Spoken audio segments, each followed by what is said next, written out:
Bonjour, bienvenue dans la série sur les étoiles. Donc nous allons nous poser maintenant la question jusqu'ici nous avons fait les raisonnements dans le cadre de la relativité générale pour les trous noirs, et que se passe-t-il si on prend la mécanique quantique en compte? Alors, la mécanique quantique est très étrange. C'est une théorie compliquée, du moins ses bases sont relativement simples, mais dès qu'on approfondit, c'est complexe. Elle est pleine de choses très contre-intuitives, comme les superpositions d'états quantiques, qui font que les particules peuvent être douées d'ubiquité, se trouver littéralement en plusieurs endroits en même temps, et ce n'est donc pas une théorie facile. On y trouve aussi le phénomène d'intrication, le fait que deux particules aient des états qui soient liés, qui est totalement sans équivalent classique, etc. Donc, nous ne verrons pas ici la mécanique quantique en détail. Je vous renvoie pour ça à la série sur la mécanique quantique, et vous verrez que si vous ne l'avez pas suivie, elle contient énormément de vidéos, parce que c'est une théorie très vaste dans ses applications, ses usages. Ici, on verra juste un tout petit bout, celui qui concerne ce qu'on appelle le principe d'indétermination, ou on dit aussi principe d'incertitude. Ce principe, qui se démontre rigoureusement en mécanique quantique, bien entendu, dit qu'il est impossible de connaître avec une précision arbitraire, aussi grande qu'on veut, certaines grandeurs, donc paires de grandeurs, simultanément. Prenons un exemple, on l'appelle principe d'indétermination de Heisenberg. Je préfère le mot indétermination à incertitude, parce que l'incertitude donne l'impression d'un manque de connaissance ou fait référence à la mesure, alors que ce n'est pas nécessaire. Donnons un exemple. Prenons une particule qui aurait une position x et une certaine vitesse v. Appelons delta x l'incertitude sur la position. Le fait que la position ne soit pas connue ou pas juste avec une précision parfaite. La particule peut avoir une certaine dispersion dans l'espace. De même, on a delta v, l'incertitude sur la vitesse. Alors, le principe d'indétermination dit que si on fait le produit des deux, delta x fois delta v, alors le résultat est toujours supérieur ou égal, les incertitudes à un instant donné, bien sûr, toujours supérieur ou égal à h sur 2 pi m. Pi, c'est le nombre pi, bien entendu. M, c'est la masse de la particule. Et h, c'est la constante de Planck. Constante de Planck qu'on retrouve dans l'effet photoélectrique, dans le rayonnement du corps noir. On retrouve cette constante un peu partout en rapport avec la mécanique quantique. Et c'est une constante qui est très petite. Ça veut dire que pour des masses importantes à notre échelle, moi, une table, une chaise, la masse est grande, et donc cette valeur-là est incroyablement petite. Et donc on peut négliger ce phénomène. Par contre, pour des particules, des atomes, leur masse est minuscule, et le rapport ici prend une certaine importance. Ça veut dire que l'incertitude des deux ne peut pas être aussi petite que l'on veut. En particulier, elle ne peut pas s'annuler. Parce que si l'un de deux valait 0, ça ne pourrait pas être supérieur à cette valeur-là. Et cela a un rôle important dans les propriétés des atomes, par exemple. Voilà, alors, il suffit de savoir ça. Alors, un point important, c'est de dire que cette incertitude, ce n'est pas de l'inconnu, ce n'est pas le fait qu'on ignore la position exacte. La position est vraiment incertaine. C'est une propriété étrange de la mécanique quantique, et c'est d'ailleurs plus proche du comportement des ondes, comme les vagues, qui ont un aspect étalé, plutôt que des corpuscules. Et d'ailleurs, la mécanique ondulatoire permet de trouver une relation semblable à celle-là, et on fait le lien très facilement avec cette relation en utilisant quelques autres relations, comme la relation de Louis de Broglie, qui donne la longueur d'onde qui correspond à une vitesse donnée, une masse donnée pour une particule. Cette relation s'applique aussi à d'autres paires de variables que la position et la vitesse. Ce sont les variables dites conjuguées d'un point de vue de la mécanique. Et par exemple, c'est le cas du temps et de l'énergie. Là aussi, les deux ne peuvent pas être infiniment précis au même moment. Donc si on considère un certain processus physique, par exemple un atome qui se désexcite et émet un rayonnement, alors si la durée du processus est très très courte, alors son incertitude ne peut pas être plus grande que ça, et donc alors c'est son énergie qui est très imprécise. Ce qui fait que dans certains processus d'émission de rayonnement par les atomes, parfois l'énergie du rayonnement n'est pas très très précise, et cela porte un nom, ça s'appelle largeur naturelle des raies en spectroscopie. Vous vous rappelez les raies des spectres de la lumière des étoiles, la largeur des raies n'est pas infiniment fine, et bon, la plupart du temps, la largeur est due à l'effet Doppler, due à l'agitation thermique, mais il y a aussi une largeur, une épaisseur de ces raies qui est dite largeur naturelle. Considérons maintenant le champ électromagnétique. Donc un champ, c'est simplement une grandeur qui a une valeur en tout point de l'espace et du temps. Le champ électromagnétique, c'est le champ qui correspond aux ondes électromagnétiques, et donc à la lumière, aux ondes radio, etc. On parle aussi, en physique quantique, du champ de Dirac. C'est le champ qui correspond aux électrons et aux anti-électrons, l'antimatière. Et la théorie quantique décrit ainsi toutes les particules à partir de tels champs. Considérons maintenant une durée très courte. Très très courte. Cela veut dire que l'énergie du champ pendant cette petite fraction de temps devient très imprécise. Elle peut être fort importante. Or, on a la relation E égale mc2 de la relativité, qui dit que l'énergie c'est aussi de la masse, donc des particules. Et donc il y a une possibilité que pendant un temps extrêmement court, une particule apparaisse spontanément. Bien entendu, elle disparaît aussitôt, sinon on n'aurait pas une durée courte. On ne peut avoir apparition-disparition que pendant une durée extrêmement courte. Un tel phénomène est appelé les fluctuations du vide. C'est-à-dire le fait qu'à des échelles de temps extrêmement courtes, le vide serait agité de création, disparition de toutes sortes de particules, des photons, des électrons, etc. Ce n'est pas juste une vue de l'esprit ou un artefact de la théorie. Cela peut être vérifié, car cela a des effets physiques. Par exemple, l'effet Casimir, qui fait que deux plaques de conducteurs dans le vide sont attirées l'une vers l'autre à cause de ces fluctuations quantiques. L'effet a pu être calculé par Casimir, c'est son nom. C'est pas le gros dinosaure jaune, orange de la télé, hein. C'est réellement Monsieur Casimir. Et il a pu être mesuré.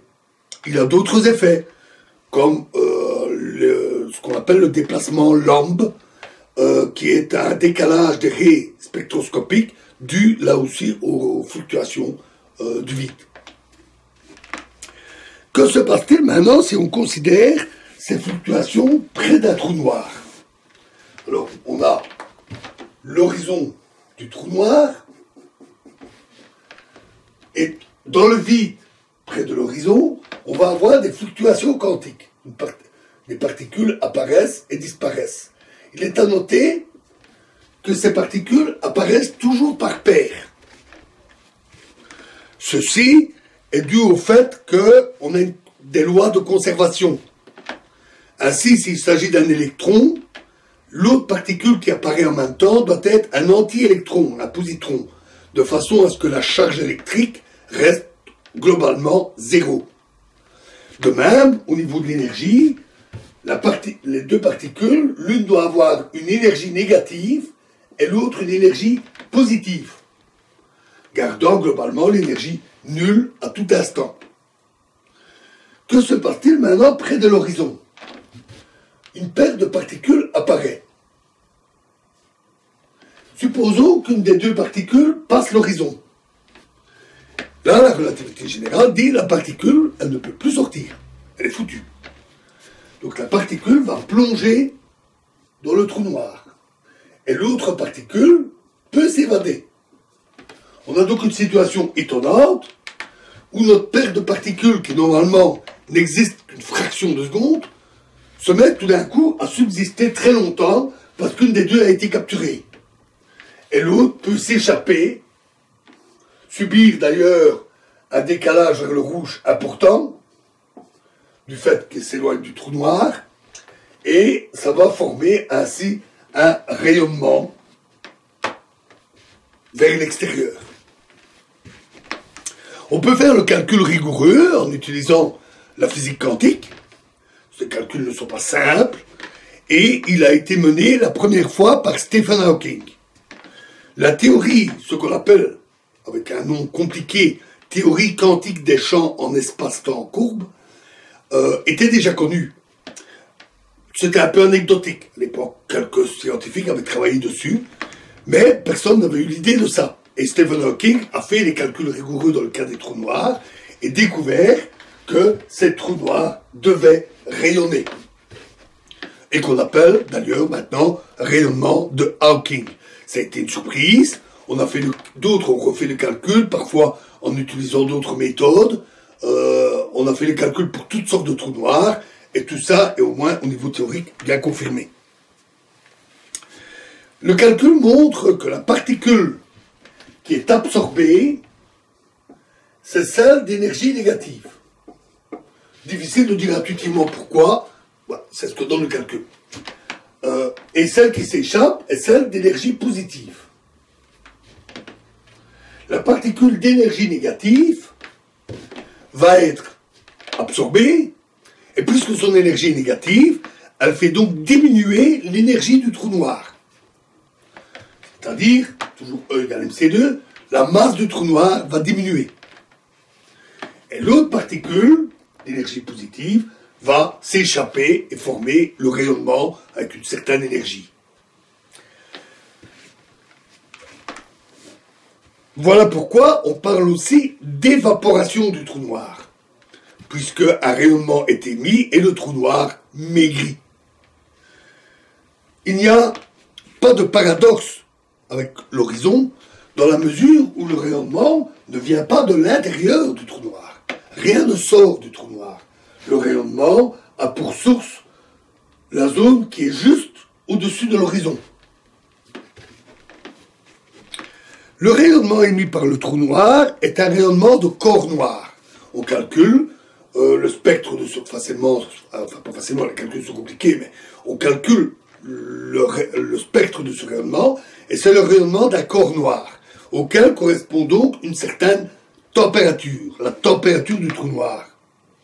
Il existe ainsi une relation, qui n'est pas encore très bien comprise d'ailleurs, une étrange relation entre la physique des trous noirs et la thermodynamique. La thermodynamique est la science qui décrit les échanges de chaleur, d'énergie, de travail et d'entropie. L'entropie est une forme de désordre à l'échelle microscopique et qui traduit aussi la quantité d'informations à l'échelle microscopique. Ce n'est pas Hawking qui l'a découvert. C'est un scientifique, un physicien appelé Bekenstein. Lui, il n'avait pas imaginé ce rayonnement, mais il avait déjà noté cette relation étrange entre trou noir et thermodynamique. Il restait un mystère, à savoir que ce qu'il avait constaté impliquait que le trou noir doit avoir une certaine température et donc émettre un rayonnement de corps noir. Mais, à l'époque, on était persuadé que les trous noirs n'émettaient rien du tout. Et donc, c'était juste un constat un peu anecdotique. Et puis voilà que Stephen Hawking s'amène et dit, si, les trous noirs rayonnent. Et avec la température calculée par Bekenstein. Et donc, on appelle cette température des trous noirs la température de Bekenstein-Hawking. De plus, l'entropie du trou noir, qui correspond, est proportionnelle à la surface de son horizon. Donc on pense, ce n'est pas prouvé, mais que l'information correspondante à cette entropie est encodée sous forme de fluctuations quantiques au niveau de l'horizon. L'horizon 2 fois plus grande, en information, et donc entropie 2 fois plus grande. La température de Bekenstein-Hawking est donnée par T égale 1,2 fois 10 exposant 26, c'est-à-dire 1 suivi de 26 zéros, divisé par la masse du trou noir, donnée en grammes. Alors, pour donner une idée,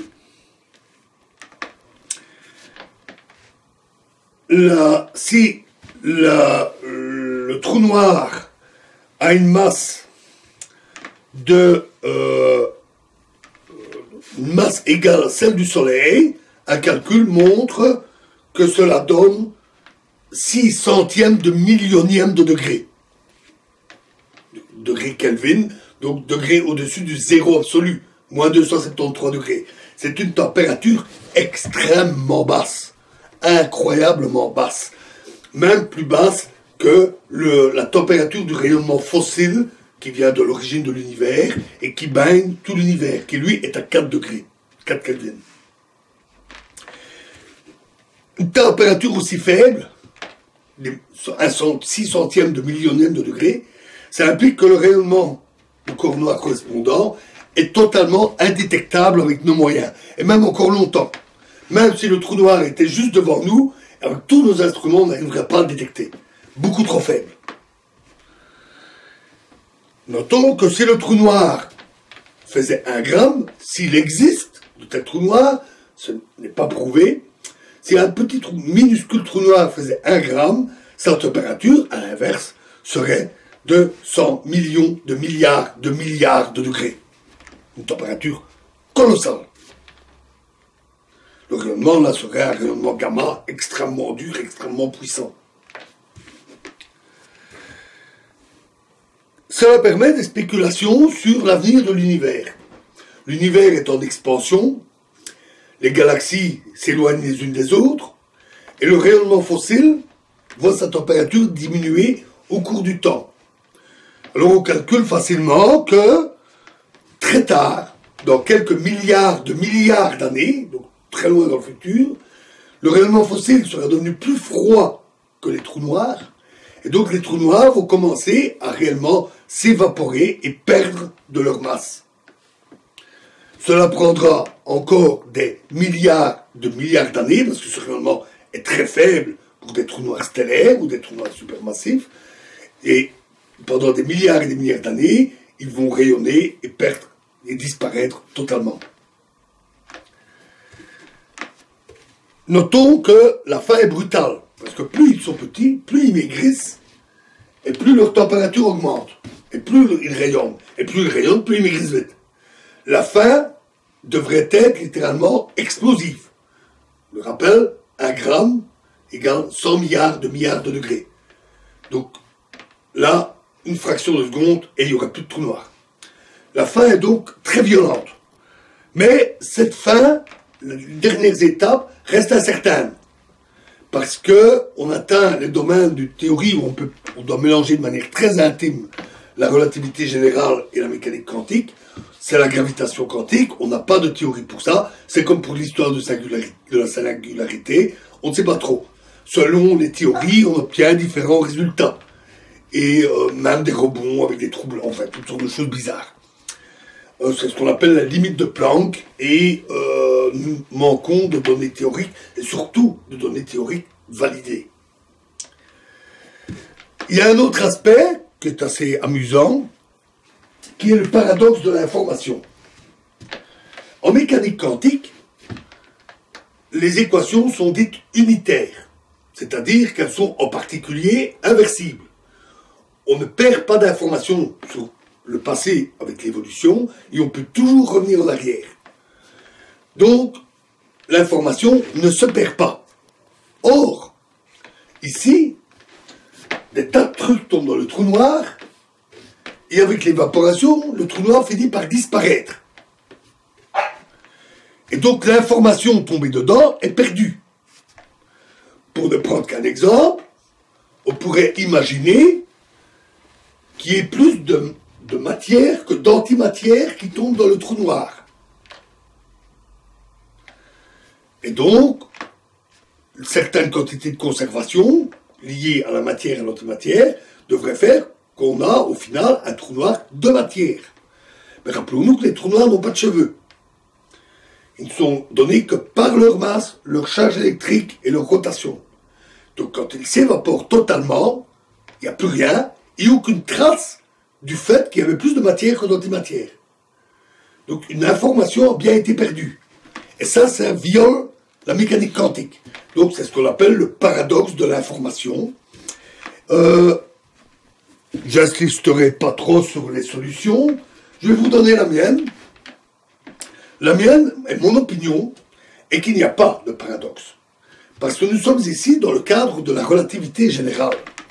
Or, ce raisonnement sur le fait de pouvoir revenir en arrière est un raisonnement où le temps est important. Il implique, dans les équations de la mécanique quantique, un temps global. Or ici, ce temps global, nous ne l'avons pas. La relativité générale, je vous en avais parlé, n'autorise pas ce genre de choses.